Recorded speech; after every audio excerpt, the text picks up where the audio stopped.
할렐루야.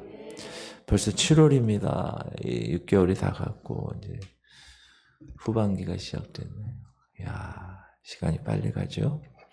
오늘은 사도행전 9장 29절 32절까지 본문을 읽겠습니다.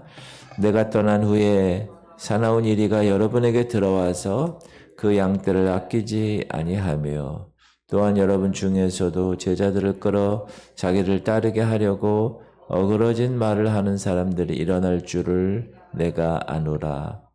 그러므로 여러분이 일깨어 내가 3년이나 밤낮 쉬지 않고 눈물로 각 사람을 훈계하던 것을 기억하라.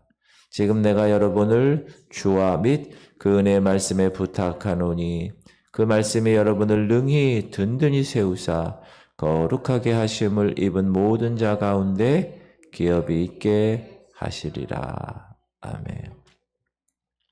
지금 바울은 예루살렘으로 가는 길에 에베소 교회 장로들을 밀레도에 불러서 지금 간곡한 부탁을 하고 있는 중입니다.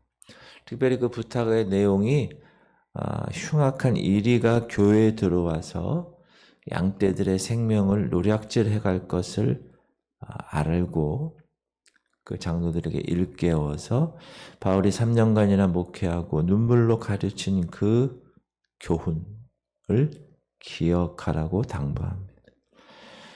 바울이 이 같은 간절한 당부를 보니까 그는 정말 진실되게 목회했다. 하나님 교회를 너무나 사랑하는 목자였다. 그 모습을 볼 수가 있습니다.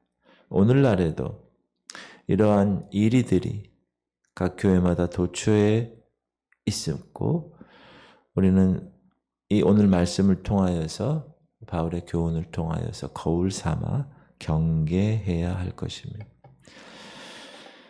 바울이 떠난 후에 에베소 교회에 들어온 흉악한 이리 같은 무리들이 있다. 근데 그것을 바울은 영적인 통찰력으로 파악했고 관찰했고 그리고 경계했다. 어떻게 경계했는가? 첫 번째는 이들은 양떼들을 아끼지 아니했다라고 파악을 했습니다. 29절을 보니까 내가 떠난 후에 사나운 이리가 여러분에게 들어와서 그 양떼를 아끼지 아니하며 교회에 들어와서 양들의 생명을 노략질하는 이리들의 특성이 첫 번째는 양떼를 아끼지 아니한다는 것. 이 양들을 아끼지 아니한다는 것은 양들을 사랑하지 않는다는 것. 이 존재에 대해서 예수님이 직접 말씀하셨습니다. 도둑이 오는 것은 도둑질하고 죽이고 멸망시키려는 것뿐이요 내가 온 것은 양으로 생명을 얻게 하고 더 풍성히 얻게 하려는 것이다. 이리들은 요 목적, 도둑질하고 죽이고 멸망시키려는 목적을 가지고 양떼들에게 다가옵니다. 그래서 양들의 생명을 귀한 것으로 여기지 않아요. 여러분 개척을 해보고 작은 교회를 섬기다 보면 이 성도 한 사람, 양 한 마리에 관한 귀함을 알아요. 근데 큰 교회 이게 있다 보면은 뭐 양이 몇 마리가 갔는지, 몇 마리가 들어왔는지 뭐 그런 거 신경을 안 쓰죠. 왜? 양이 많으니까. 예수님께서는 진실한 양들의 목자에 대해서 이렇게 얘기합니다. 시작. 충성되고 지혜 있는 종이 되어 주인에게 그 집 사람들을 맡아 때를 따라 양식을 나눠줄 자가 누구냐. 이게 선한 목자죠. 지금은 밥을 먹여야 되는 거야. 지금은 이유식을 먹여야 돼. 지금은 한식을 좀 먹이고 양식을 좀 먹이고 이런 때를 따라. 지금 수박을 좀 먹여야 되겠다. 요즘 수박 나오잖아요. 제철 음식을 먹여야 돼. 지금은 말세이기 때문에 말세의 말씀을 먹여야 되겠다. 그게 선한 목자입니다. 충성되고 지혜 있는 목자죠. 왜? 주인인 그분의 뜻을 따라 양들을 치니까. 그리고 이 에베소 교회에 들어온 이리 같은 존재들은 두 번째, 자기를 쫓게 합니다. 시작. 또한 여러분들 중에서도 제자들을 끌어 자기를 따르게 하려고 양무리들을 끌어 자기를 쫓게 하는 거예요. 이 흉악한 이리의 정체는 양무리로 자기를 쫓게 하는 일에 관심이 있어요. 목자가 양무리를 맡았으면 그 양들은 예수님이 맡겨주신 예수님의 양입니다. 근데 그 양들을 예수님의 양으로 키워야 되는데, 예수님을 따르게 키워야 되는데, 자기 소유인 양, 그렇게 자기를 쫓게 한다, 따르게 한다. 양무리는 하나님의, 이 교회 공동체는 하나님이 자기 아들 예수 그리스도의 피값으로 사신 것입니다. 목숨값을. 소유권이 누구에게 있어요? 당연히 주님께 있죠. 그런데 이 이리 같은 들은 양들을 자신의 소유인 양 만들어. 그래서 파당을 형성한 교회에서 싸움이 일어나는 원로 목사파, 담임 목사파, 무슨 장로파 막 이렇게. 양들로 자기를 따르게 하기 위해서 교회에서 당을 지어서 파당적인 행동을 하는 사람들, 이게 이리 같은 존재들입니다. 교회 내에서. 엄중하게 경고를 하는데 성경은 시작.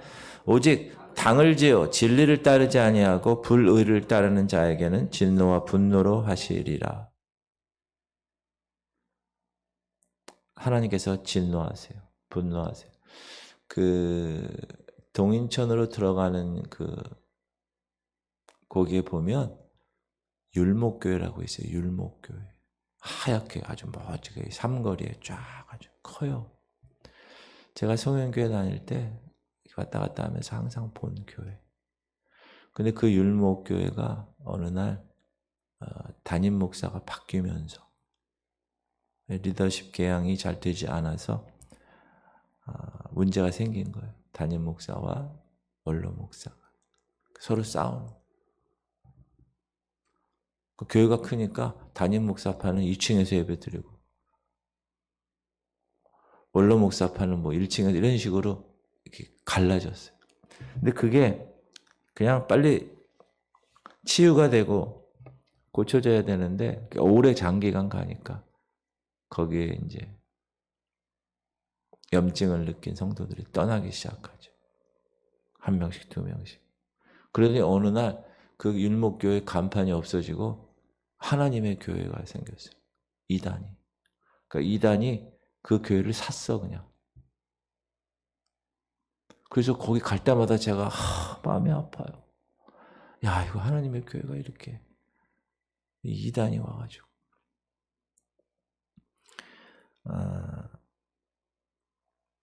하나님이 각 교회에 영적 리더십인 목사를 세우셨는데 그 목사는 주님의 양들을 열심히 치우고 똥 치우고 그렇죠? 먹이고 그가 하는 일이에요. 원래 자기 양이 아니라고. 근데 사람 목사들이 이렇게 찍 처음엔 그렇지 않은데 시간이 찍 지나가다 보면 이게 막 올라오는 거예요. 자기께. 근데 주님은 말씀하시죠. 진리를 따르지 아니하고 불의를 따르는 자에게는 진노와 분노로 하신다. 나중에 그리스도의 심판대 앞에 가서 심판을 받고 이들은 그리스도 심판대 앞에 갈 수도 없어요. 이들은 아마 영원한 불호수에 빠질 그런 존재들이죠. 그 다음에 이리 같은 존재들의 특징은 어그러진 말을 해요.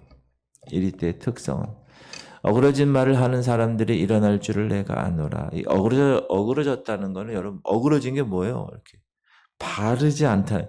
바른 말에서 떠났다는 거예요. 진리에서 떠났다. 진리로 행하지 않는다는 거죠. 그러니까 진리를 잘못 전하는 거예요. 이 이단이나 이단적 성향을 가진 목사들, 진리를 잘못 전하는 거예요. 그러니까 양 무리들이 영적 생명이 병들어요. 나중에 시간이 지나면 죽어요. 그 영이. 그 바울은 에베소 교회 장로들에게 이런 자들이 일어날 것, 그들 가운데서 일어날 것이라고 영적으로 진단하고 경고 지금 하고 있는 거예요. 아마 밀레도에 온 장로들 중에 혹시 그런 이리 같은 리더가 있을 수도 있었기 때문에 그렇게 얘기하지 않았는가. 그러므로 사랑하는 성도님들, 언제나 우리는 깨어서 기도, 목회자부터 시작해서 그리고 하나님의 교회를 사랑하는 마음으로 경성해야 합니다. 그래서 이 같은 쓴뿌리들을 다 경계하고 조심해야 되는 것입니다. 그러니까 여러분이 저를 위해서 기도를 항상 해주셔야 돼요. 기도하고 계십니까? 기도해 주.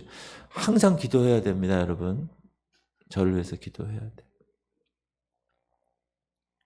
사단의 타겟 넘버 원이 접니다. 항상.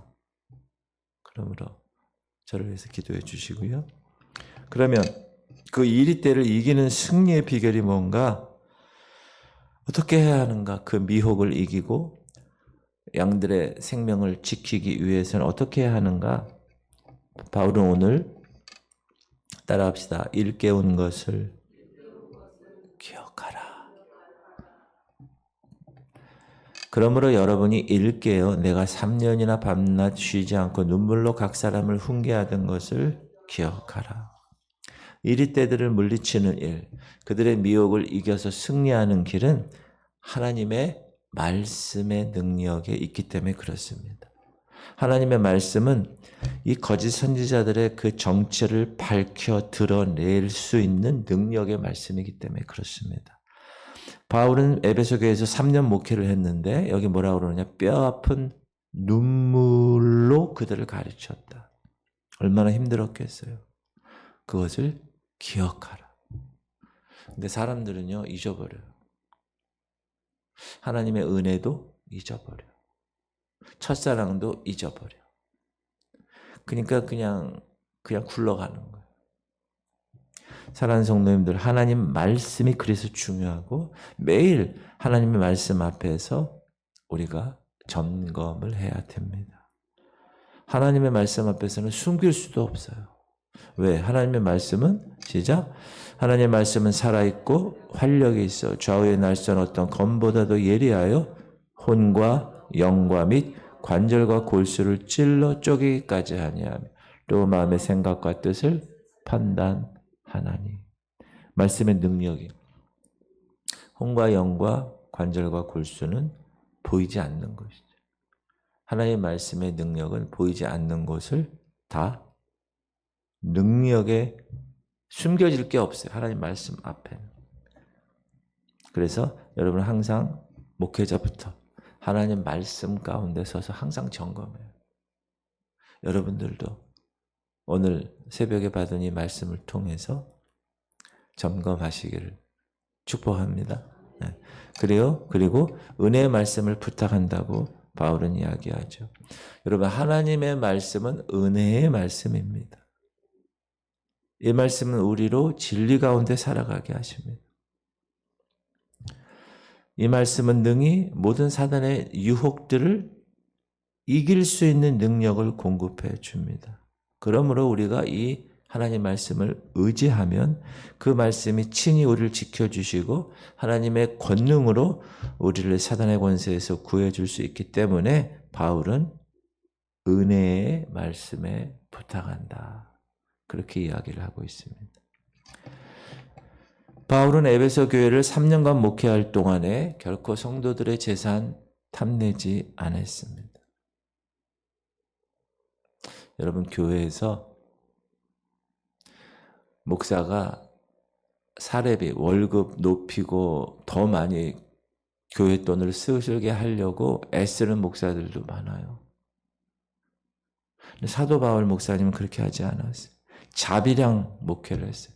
자기가 잡을 갖고 텐트 메이커로 그렇게 돈을 벌면서 그러니까 에베소 교회 교인들에게는 모범이 되는 그런 모습으로. 그가 이제 스스로 수고해서 약한 형제들을 도우고 다른 형제들에게 주는 자들이 되라고 권면할 수가 있는 것이죠. 그래서 목회자는 첫 번째 돈 문제에 대해서 정확하게 해야 됩니다. 이게 훈련이 안 돼 있으면 안 됩니다. 그거는 하나님 앞에서 나중에 계산될 때 할 말이 없습니다. 근데 바울은 그렇게 하지 않았다. 그래서 정확한 재정에 관한. 여러분, 하나님 돈 더 많이 어떻게 긁어서 내 주머니에 넣어서 뭐 하시려고 그러셔? 그렇죠? 그런 째째한 사람 되지 말고 하나님께 손을 탁 피면 하나님이 필요하면 그냥 이렇게 갖다 주신다고요.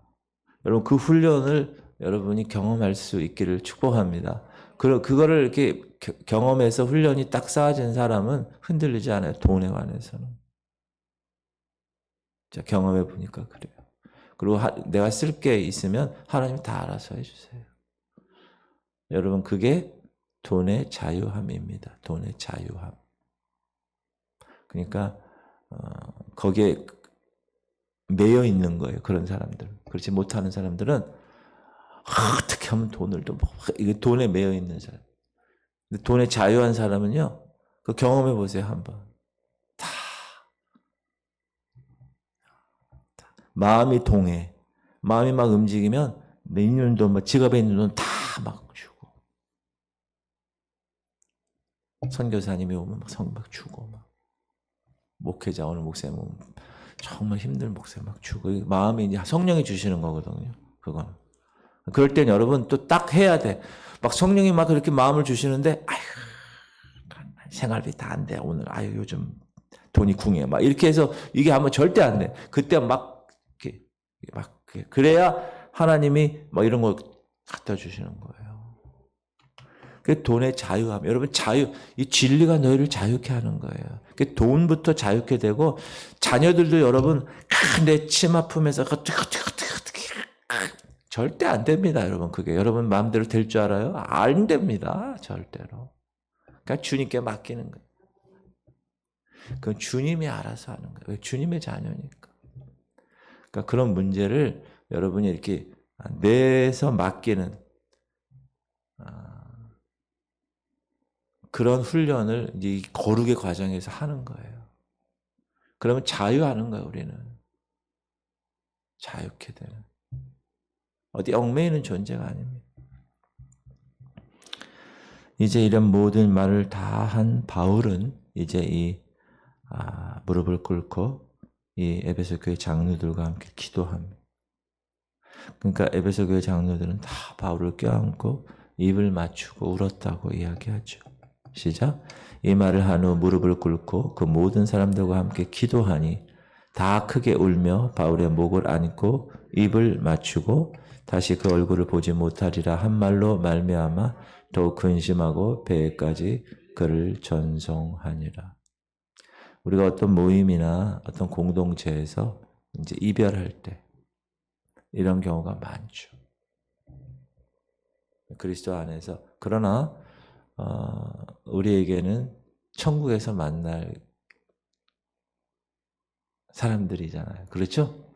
그래서 너무 슬퍼할 필요가 없어요.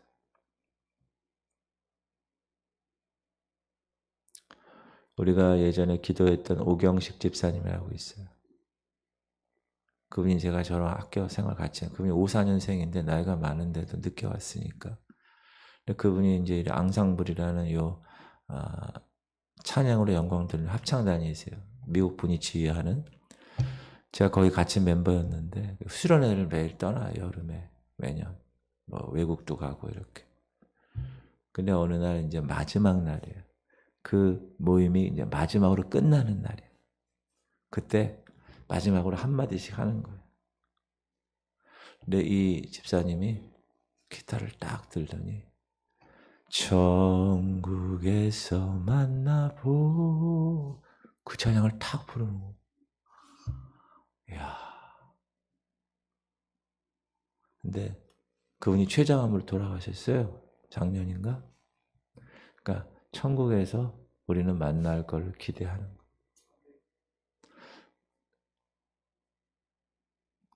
여러분 그런 걸 항상 생각하면서 사세요. 천국에서 만날 거예요, 우리는. 확신합니까? 지옥에서 아유 그때 내가 목사의 말씀 들어야 되는데 그러면 안 되고 천국에서 따라합시다. 천국에서 만납시다. 사랑하는 성도님들, 우리는 바울의 권고를 우리의 신앙의 경계로 잘 삼아 멋진 주님의 백성으로 이 땅에서도 자유한 몸으로 사시기를 주님의 이름으로 축복합니다. 기도합시다.